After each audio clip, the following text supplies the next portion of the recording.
We're thinking out the box. We're thinking out the box. Hardge Consulting, LLC. Hi, I'm Addison Payne, and I'm here with Lawrence Hardge. I'm here interviewing you. You're founder, CEO of Hardge Consulting. Tell me a little bit about yourself. Hi, Ms. Payne. How you doing today? I'm good. Well, Good. I'll let you ask all the questions. What do you want to know about me? I want to You know know. just first of all, who you are. Everybody wants to know who you are, the actual true person, where you come from, everything, where you grew up. Yes, my name is Lawrence Hardge. Of course, a lot of my friends call me Larry. I'm from a I like little that. town by the river, civil rights, a town where the Civil War was fought. Ended in 1863, if I'm not mistaken, down by the Mississippi River, Vicksburg, Mississippi. A very close-knit city. Many people, a city where everybody knows everybody. Sounds like it. A city where we don't have the problems that we see on CNN every day. Okay. I mean, it has its problems, but none compared to what we see on CNN every day. The opportunities for success are very limited in my hometown as well as in my state. Right. And most of the people that I grew up with after high school, they moved away to various states around the country for better opportunities. So did you move away, or did you? Yes, where'd you go? actually, I moved away after the 11th grade. Okay. I moved to Texas. I had a brother that was in the military. Nice. So I ended up moving close to Fort Hood. I lived there after I finished with high school. Went off to Tennessee, went to a trade school. And then I had the fortunate opportunity to acquire a job with General Electric in California. I had an opportunity. I could have worked with General Electric in Georgia. Being a country boy from Mississippi, everyone always dreamed of seeing California. Yeah, So I the chose ocean. California. Good. So I went to California, no family, no nothing. I just wanted to leave Mississippi and make it. Was that a different environment for It was you? a How did you different handle that? environment. It was a big adjustment because I moved out there. Yeah. I had an opportunity to see all these celebrities, the bright lights, and all of that. It was just everything that I saw on television. I had an opportunity to see it in real life. So were you starstruck, or Yes, like I a was. Mississippi boy? Wow. look Yes, at I this. was starstruck for the first 2 years. Okay, good. You know, it was kind of like I went on a mission to see stars after that. But then as time passed, I began to see more. I met a lot of friends, and they had a lot of celebrity friends. And then as time progressed, I became successful in what I done after so many struggles. And I ended up moving to New York. I had a contract working as a president of a technology company, a 5-year contract. And I lived in New York, and I flew back from New York every Thursday and returned back to L.A. Wow. and returned from L.A. back to New York on Sunday nights. I would catch the red eye at midnight and fly back to New York for Monday morning and be at work Oh, for wow. Monday. So I did that for like 5 years. Okay. Travel back from New York to L.A. So let's go back a little. When you say you were in California, so being surrounded by your friends or the people that you met in Los Angeles or in California, were they the people that would be sort of a motivational for you type Yes, of people? yes. You got a positive environment. Yes, It made you want to put I yourself got my out. start when I was working in my garage in Okay. South Central L.A. The legendary Johnny Cochran, law officer Johnny Cochran, they helped me get started while I was in my garage in South Central Just like L.A. that. Yes. Okay. I met a doctor that knew him and some friends, and that's how I was introduced to Johnny Cochran, and I introduced my talents and so forth, and I met this very wealthy developer by the name of Raymond Sarlot. He developed the Marymount Chateau Hotel in L.A. where John Belushi had OD'd. He taken wow. a hotel in the early 70s and renovated it and turned it into like a Taj Mahal where all the celebrities would go and stay. The Marvin Gaye's, all the celebrities would stay at his hotel. Yeah. He was one of these hardcore Republicans. Yeah. And when I first met him, he wouldn't even shake my hand. Oh. But we later became the best of friends. We would go everywhere. I mean, every day we talked. We were the best of friends. We would go to the Hollywood racetrack, across the street, have breakfast. Sometimes we'd eat dinner. But our lives, we became the two best friends. Now, we used to bump heads sometimes because his views were a little different from mine. Which keeps it going. Yes, As a relationship. you know, he's a close friend of President Reagan, and Wow. just certain things he saw life through a different lens versus I saw life through a different lens because of the struggles that I had gone through. And most Republicans are very wealthy, and they inherit generational wealth. They do. Right, Yes, right. yes. So they don't understand the struggles. And that's what I want to ask you, being that, coming from where you come from and the things you've seen and been through a lot. So I want to know, what are some of your struggles that you've gone through to get to where you are now? Well, I've run across some tough struggles, and this is many times I feel like the Wright brothers, when the Wright brothers came up with the invention of airplanes, people laughed at them. Thought they was crazy. They thought they was crazy. Yeah. They just lambasted them, just downgraded them all. People can't fly. Yeah. You never can fly. Yeah. But today, you can fly from L.A. to New York Because of under them. 6 hours because of the Wright brothers. Exactly. I look back at another person, African American, matter of fact, not outside of the Wright brothers, Dr. Drew. He created blood plasma. Yeah. But yet he died. He had a car accident, and he passed because they would not give him a blood transfusion. Wow. And something that he created and designed. Yeah. So I look at those struggles, and I look at myself. I'll give a prime example. In the early 90s, I invented a battery for the electric cars. I filed a patent on it in 1996. I invented it in 1991. And I told the people, 20, 30 years from now, electric cars are going to be the thing of the past. It's going to be something everybody's going to want to drive an electric vehicle. Did people think you were crazy? They thought I was the crazy as a doom bug, as we say in the South. You know what I mean? And I invented it. I filed a patent in 1996. It was issued in 1999. Now, I created a battery that allows the car to drive 200 to 400 miles to a recharge. Yeah. And they thought I was crazy when I filed a patent. They never thought I would get the patent issued, and I did. And But during that time, they beat up on me. He's not smart enough to do this. There's no way he could have created that. I invented a fire extinguisher that puts out a fire instantaneously, removes the residue, leaves no residue, removes the heat from the fire. So those are struggles. And it got discouraging sometimes because even my family even kind of questioned why was I so passionate about something that they felt they didn't see nothing happen. Right. Nothing was happening fast enough. See, many times people don't tell us the truth. They feel like when you're doing something, they want that microwave success. Yes. They don't have to put in anything, no work, no time, Just no it comes struggles. out. It just happens. Yeah. And in order to succeed, you got to believe in yourself. Yeah. It's like a football game. You got to jump up and shout and pat yourself on the back and cheer yourself when there's nobody else in the stands but you. Dance like nobody's You know what I'm watching. saying? Dance like nobody's watching. You know what I mean? So you have to do that. Okay. You're going to have some disappointments. You're going to have some setbacks, and I'm not going to tell you, you're going to cry sometime.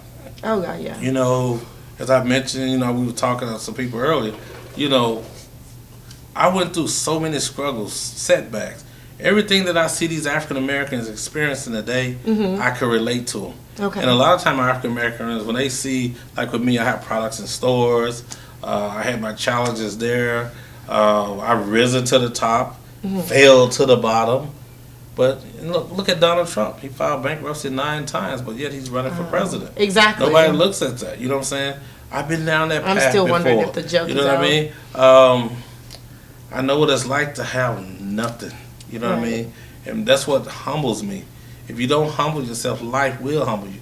And what happens, some people don't know how to humble themselves. They're angry. They're bitter. They want to point a finger. They want to blame everybody for whatever's happened to them. I'm sure there's certain things that's happened. I understand. I face that, But at the end of the day, you got to let it roll off your back like water off a duck's back. Right. If you believe in something, you chase your dream until, like that road runner on the cartoons growing up, chasing Willie Coyote. Yes. A brick fall on you, get up, keep going. Dust you it off. fall off the side of the mountain, get up, keep going, until you catch whatever you're chasing. Because if you don't, as I mentioned, if you don't pursue your dream, someone else will hire you to pursue fulfill their dreams. So you got to just go after your dreams and don't let nothing discourage you. Okay. No man, no woman, no nothing. But you got to have God first. It's going to take that. And that's why you see a lot of celebrities on alcohol, drugs. Oh, yeah. Because as you go climbing up that ladder, it's going to be a lot of challenges. And I'm going to tell you, it's lonely at the top because you don't know who you can trust. You don't know who are your friends. And when you start making it, a lot of people, they like a cemetery. They take. I can imagine. Never give nothing Yeah, back. yeah. And then those that do make it, they make it to the top and they never send that elevator back down for somebody else to come up. They don't want to see you come up. Right. When they send the elevator down, it's okay. I'm going to send it down to you, but guess what? You got to have a key to come up. Like this room here, I'm in the suite. You follow me? In order to get up here to the presidential suite, you got to have a key. Everybody else, their rooms stop at a certain level. Yeah. That's how it is a lot of people. Okay. They don't give you the key to come up to the top. Wow. You see where we're going with this? I Yes. do. I do. Right. So with that being said, for as your struggle and you've overcome that, have your family, you said there's friends and people around you, but has your family ever been supportive of what you envision and imagine? Were they part of the positive group that helped you move on, or were they kind of saying, okay, something's wrong with Lawrence, what's going on? Well, a lot of my friends, I was Larry's kind of crazy, a lot let's of just my kind of disown friends, him a little bit. How did growing up, they always knew that I was an inventor as a kid. A lot of my friends, they knew me. I was this you were weird, that kid in the garage, I was this mad kid always scientist. tinkling. I was this kid that had a praying mantis tied up at the end of his bed with a little string around his neck, catching flies and mosquitoes. Oh, I love that. That was me, okay? I was I'm the this kid with guy the lizard. Yeah, I'm the guy you take a popsicle stick and cut the motor out of your train and turn it into a helicopter. Oh, I would have been your best with friend. The screen. Yes. I like so that. So that's me. That person would take a beat up old wash machine and turn it into a go-kart. I was just thinking. That's So the it's Lawrence Hardge I was growing up. And my mother always said that I was going to be somebody in life. Good. And Support. I believe that. Yes, yes. But when I was growing up, we didn't face the challenges that we face now.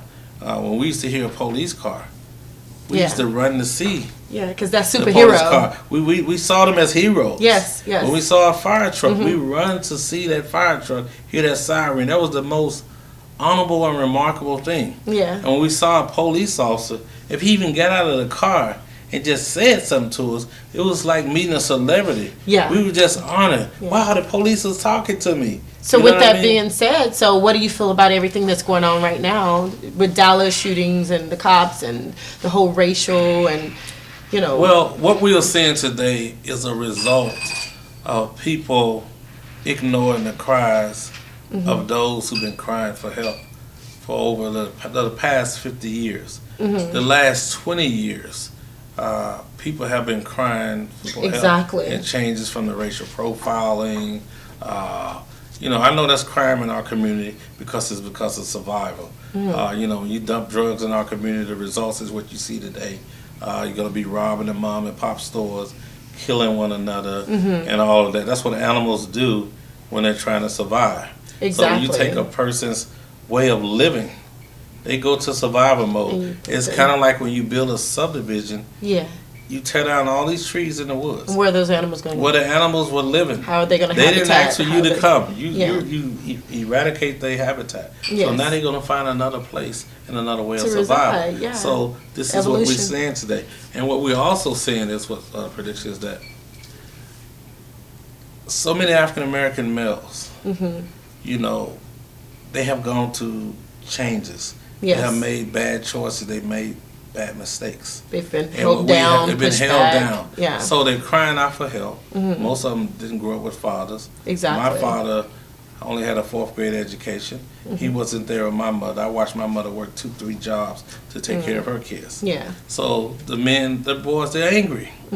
I was angry with my father. How could you leave my mother with all of us for her to survive on her own? Yeah. But I told my mother when I was young, one day I'm going to grow up and take care of you. I Don't like cry, that. Mom. My mother's crying about how she's going to pay her bills. And I honored that dream. Today, I make sure I take care of my mom no matter what. So African Americans, I feel your pain. I know what it's like to get wrongfully accused of something. I know what it's like to get wrongfully put in jail for something or whatever. Yeah. But I turn it into something positive. I know what it's like to be racially profiled. You follow me? I follow know what you. it's like to be discriminated against. But you don't let that bitterness cross over where you mistreat people.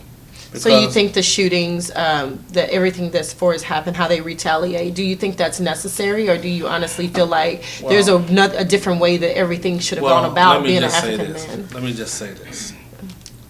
And this is real talk. Exactly. I want nothing but the real talk. Some may not agree with me, but I'm going to say what a lot of politicians wouldn't say because they're elected by the people. To say somebody's writing their script. Right, someone is writing their script. I want your true story. They're not gonna tell you what I'm gonna tell you because give me uncut. Let's go. This is the uncut version. Okay. You can kick a dog, but only so many times before he bites you. Okay.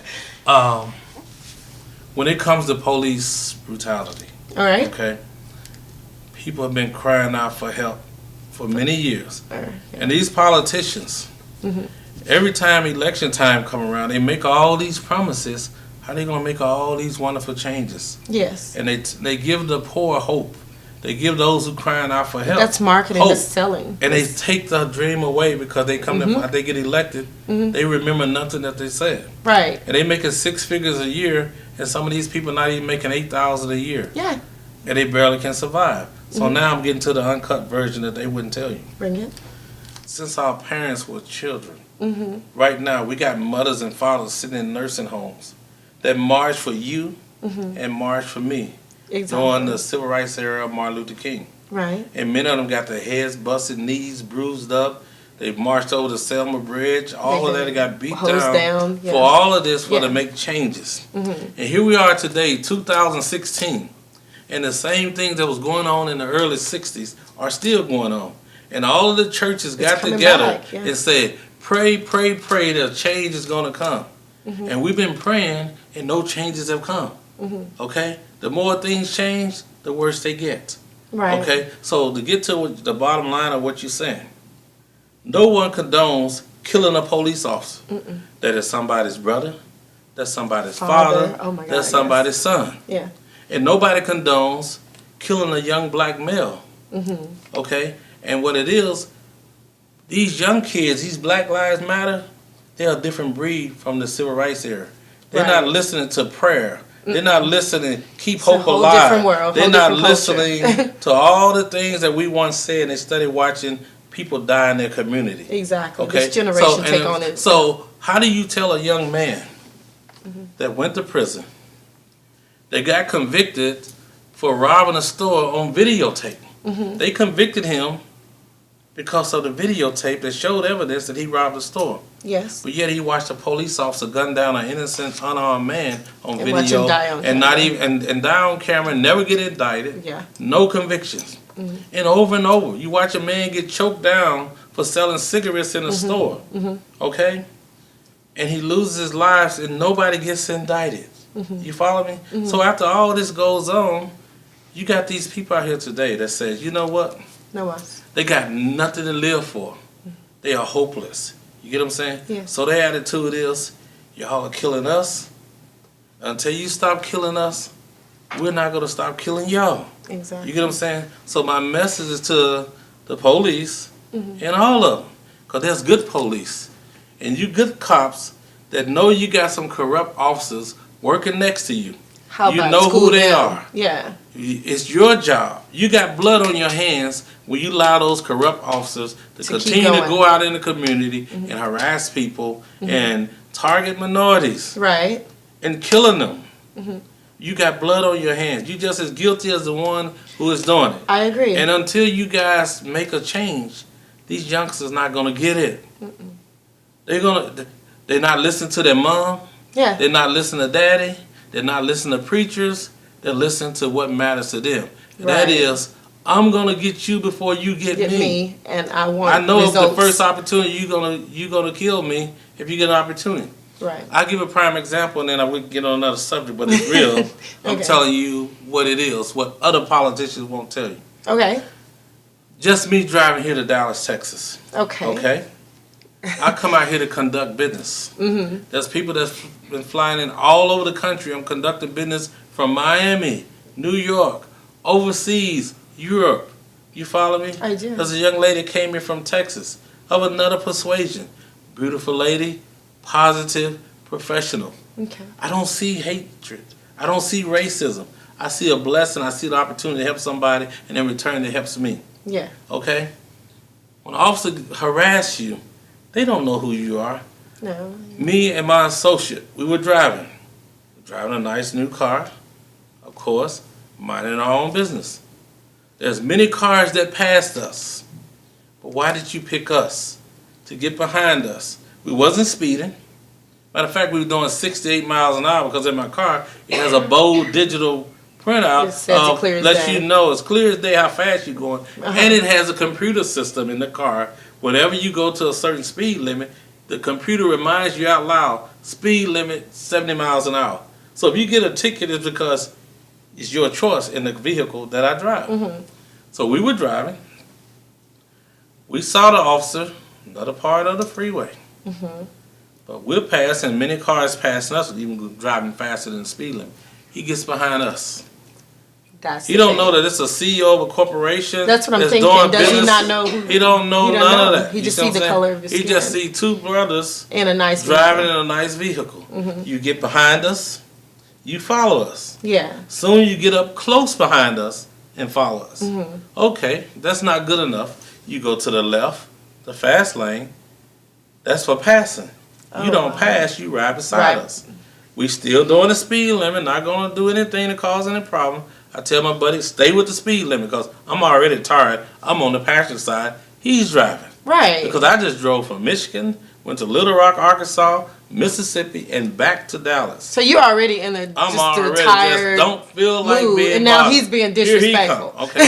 So he pulls beside us. And my buddy starts slowing down so he can keep going because he don't want to ride no further than we've had. He's staying with us. I mean, with So- everything's going on, you got to be nervous, Yeah, so I'm saying, oh scared. my God. So I I'm mean, looking, I got kids. I want to go home. Yeah, you wanna go home. I'm not bothering anybody. Yeah. You know, we don't want no trouble. So he speeds up.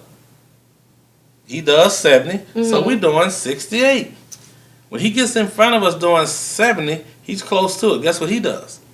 He slows down to 60 miles an hour. So that makes us have to slow down to almost 58. right. It's Why are you doing it at a 70 miles just zone? going about your business. So I told my buddy, don't just follow him. He slowed down. He's doing this on purpose. He's harassing us. Go around him. Good job. Yeah. So I said, let's go around and do the speed limit. I mean, apparently he figured if we scared or we doing something wrong, hey, this is the time we won't pass him. I say pass him. We passed him, got back in front of him, doing 70. He follows about 2 miles and he exit off. But listen, what I'm trying to what I'm basically saying here is that these are type of actions, and you can That catch someone at the wrong time Right. and harass him. It's not that he hates you, but he's already going through something. He don't have a job. Boss man just fired him for something he didn't do. And then you come His along with nagging your wife bullying. and said, "Hey, you don't have Yeah. no job. You had this. Kids need this and that." And you pull this man over, harassing him. He goes over the edge, and he snaps. You know what I'm saying? Yeah. And that's what we're seeing now We're with these people. misunderstood. Like the young man that killed the 5 officers. I got friends that's police officers, FBI agents, ATF. They provide security for me. They're nice people. But yet they know there's some bad cops in their camp. And I hold them accountable for that because you don't say anything. So what I'm basically saying is, that type of action, that's sending the guy over the edge. There was an officer in California a couple of years ago that went on a rampage that started killing police officers. They had to go up in the mountains. They found him and they killed him, set the place on fire. This guy here, former military soldier, he served his country. But people want justice. We They don't want know to get- what sent him over the edge. What he said is because what he's seen going on the past couple of Exactly. days. People want justice. So they want to take whatever they can about his past and try to justify his action. So I look at this here. It's same as Donald Trump. Some people gonna hate me for this, okay? But Why? Donald Trump, I feel he got blood on his hands too. Oh, You can hate me for it, but I'm gonna tell you just the way it is. exactly. When you're preaching division and you're preaching hate, people are watching you on television. These young kids are looking at this. You got these rationists. You got these people that's following ISIS. All of that Right. that hate America because they feel like America has wronged them. And we got young kids. We got somebody from our hometown that was following ISIS, about to spend the rest of their life in prison, if the community don't get behind them and rally. This was an honor student young lady. They got caught up. You see where I'm going with this? Yeah, I do. But with that being said, there's so many people, or should I say children, that are growing up. I'm a mother of two boys, Yes. two black African-American Yeah. boys. I'm afraid for what's going to Yes. come. And I'm in my mind, I think I would never bring another baby in this world. I Because it's understand. crazy, and now I have to worry constantly about these Yes, two. a mother have to worry every day. Yeah, so the thing is, I'm a single mom. They need that direction, that positive Yes. role model. And going back to what you do in the community, I myself would look at you and be like, "Oh, who is that?" You know. But then knowing the success you've brought, you're a motivational speaker, things like that, you are a positive, role model in the community. My friends that has this Real Life 101, they give back to young black males, they give them scholarships, pay for the school and education. I like that. It's yeah. called Education, Not Incarceration. I speak at different schools. I try to give back, whether it's monetary. I get other companies to give back to the Yeah, schools. you've also worked Yeah. with other, celebrities, things like that. Name some of them that you. Well, Evander Holyfield, Nice. Riddick Bowe, the list goes on. Wow. And I try to get them involved, endorsing products, and also to encourage the young people. Okay. Okay, so Are there any new products that you're? yes, I have a working on new and things fire like that? extinguisher, Smack Out 911, Tire Shine. Your tires on your car shine a couple of weeks, but you drive in the that. rain, snow, whatever. Window wipe, cleans the windows, non-toxic, biodegradable, no Interesting. pneumonia, cleans your windows, spread, leaves no streaks. You have like pets. Yeah, pet products, the list babies. goes on. That's what I'm like. You got from the family pet on up into your car to Yes, your cleaning. and, Everything. Yes, your and safety. I'll say this in closing. I have something new that I created. What's I that? think this is a granddaddy. It's something related to airplanes. It's going to change the technology for all sorts Give of it to me. aircraft. Well, I don't want to say too much, but I would say this here. Yeah. It's going to save the airlines a lot of money in fuel costs. You're brilliant. Yes. Nice. And I don't want to say anything until after this next week. And then you'll see a whole lot of Lawrence Hardge, okay? A quick, I guess, phrase or something to tell. I have an 8-year-old who, again, African-American male. He doesn't have a clue. My kids are sheltered. What's going on around him, I try to school them and bring them out more. But since he was 3, he tells me, "Mommy, once a month, I'm going to be a millionaire. Mommy, I'm going to be..." And I do believe in speaking things into existence. And that's true. I'll say this in closing. What would you tell kids like that want to, or Tell people them, like me that wants to be Well, successful? whatever you believe Yeah. you can be, you will. If you believe you won't become that, you won't. So if you believe you're going to be a millionaire, you shall become a millionaire. Yeah. You believe you're going to become a multimillionaire, you shall. You believe you'll become a billionaire, you shall. But in order to be that and Yeah. become that, hang around millionaires. Hang That's around what I told 'em. multimillionaires. It's all about your Hang around environment. billionaires. If you want to be poor and negative and jealous and full of hate, hang around those type of people. Exactly. But hang around people that got more positive things in life. Some people, they feed off of just negativity. Is there people in the world that come to you for, "Hey, I want gimme, because they know your success"? I deal with it every single day of my life. And what are those people who are those that you look at that you know that will be successful? And do you help those? And how do you choose? Like, how do you know the people that you want to bring up under your wing? Focus and You don't got to be tough. You worry got to have about. that alligator skin. I like You're going to get that. some bumps. You're going to get some bruises. But you keep going. Keep going. Keep going. And if you do that, everything else will fall in place. Wow. Yeah, so it's good talking Yes. with you. We've Yes. learned so much about you. Thank you so much. And that's pretty much a wrap. Thank you, guys. I'm Addison Payne. This is Lawrence Lawrence Hodge. Hodge. It was interviewing with him. I had fun. Thanks. Bye-bye. Peace.